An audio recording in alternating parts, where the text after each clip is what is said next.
as with every Monday, we get into the latest with foreign policy, and we speak to our foreign policy expert. Stephen Yates is just that at the D.C. International Advisory, former advisor to Vice President Dick Cheney as well. Stephen, happy Monday to you. Hi, Dana. Great to be with you. Always good to talk with you. The latest coming from Israel, and this is a headline this morning over at Breitbart.com as well. The Israeli Prime Minister and the Defense Minister are apparently united in their thought that Iran must be attacked this fall. Is this just saber rattling, or is this going to turn out into what I think could possibly lead into maybe a World War III type of situation here? I mean, what I realize that they don't want Iran to develop nuclear capability anytime soon, and that Iran, by reports, is very, very close to achieving this. What do you make of this? Is this a likely scenario here? Well, it's certainly one that we have to take very, very seriously. And for all of the things that people may say about Governor Romney about strong, weak, or experienced or inexperienced on foreign policy, at least in one area, we know for sure he has a long-time trusted relationship with the Prime Minister of Israel. And so I would hope that they are talking and that we know. I trust that he's also had discussions with people in our government and that they know too. On an analytical level, unfortunately, this is a topic that has come up so many times that there's a degree of crying wolf. It's hard for us to know when it's for real. What we know for sure is that Iran is definitely moving in this direction, and that at some point this is in fact a real prospect because Israel has been forced to stand alone in a very dangerous neighborhood that's getting more dangerous by the day. The Iran nuclear program stands very, very large as a threat to Israel. But the situation in Syria, the situation in Egypt, all of these things in its neighborhood are deeply, deeply troubling. And so I think it's increasingly plausible that they feel like they must take action on the Iran situation. What else can the United States do in this situation? We have sanctions on Iran right now. What are other steps that the United States could possibly take? I know Barack Obama thinks that he can meet with Ahmadinejad and everything's going to be okay. We could just placate them somehow by talking of 67 borders and this and that. And what else? What options does the United States have in order to try to help Israel or prevent Iran from developing further nuclear capabilities aside from sanctions? Well, I think with the current leadership in the United States, unfortunately, we don't have a lot of options because they are, as you described, they seem to overvalue the power of the persona of the president. They think that if he would sit down and meet with people, that somehow that would be a transformative experience. That hasn't been true on domestic politics. It's not been true on foreign policy. If we had a serious leadership in the White House, really putting aside the lost time of the last few years, there are some options. I mean, really, the current leadership in Iran is vulnerable to political challenges. Getting more information in and out of Iran that sort of put them in their place, questioned their hold on power, used Iranians within the country who seek a different path. There are some options there, but that's the long term.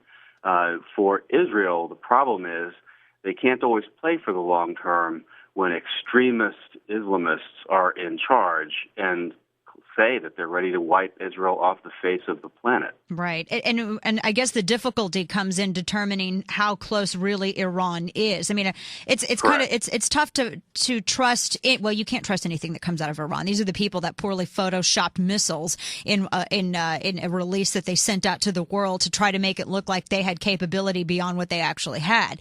So what can you actually trust? We really don't know. I mean, I look at it and I'm like, we really have no idea, do we? Well, we can never have 100% certainty. And for all of the things we experienced in Iraq, I think that it makes it even harder for leaders and the public to accept that the intelligence services have 100% certainty about what they know. And so to a degree, it's even more incumbent upon leaders when they step forward. If they're prepared to bluff that they're moving in this direction, they have to know, and they have to have high confidence that the United States and its allies will have to go on their word. And so if you, as a leader of some kind of a despotic regime, want to step forward and say, hey, we are moving to acquire nuclear weapons and we have a determination to wipe you off the face of the earth, we have to take that as true and defend ourselves accordingly. So that's why I think it's completely legitimate for Israel to have the capability and to declare the will to take action on their own. I think if there was a degree of seriousness from the United States, that maybe Israel would not have to take that step alone, may not have to take that step at all. And I'm glad that you said that, because it underscores kind of a problem that we've seen since this administration has taken power. It's almost as if they expect Israel to seek United States permission just in order for them to defend themselves from attack. Right, which is a preposterous principle. I mean, it's one we would never accept. No, absolutely. I want to switch it up a little bit and ask you about this latest headline, which is developing from Venezuela. Hugo Chavez, the man's, I mean, he hangs out with Sean Penn. I think he's nuts. But he told reporters that he has a U.S. Marine in custody, that this guy was arrested, the soldier was arrested on August 4th, illegally entering Venezuela from Colombia. But there's no proof that they actually have a U.S. Marine in custody. They said that the Marine's passport showed that he traveled to Afghanistan and Iraq and Jordan in recent years. What do we know about this? And is there? I think the State Department was just notified of it recently. Do you have any lead on this? Well, I don't have any more specific information. Unfortunately, what Chavez describes, I mean, how many Marines haven't been in Afghanistan and Iraq over the last decade? And in terms of our relationship with Colombia, it's actually one of the most important security relationships we have in this hemisphere. It's one of the few governments that's actually serious, lives with real terrorism, lives with real narco-terrorism, lives with real threats, and has tended to be serious about going against them. And we do have cooperation with them on that front.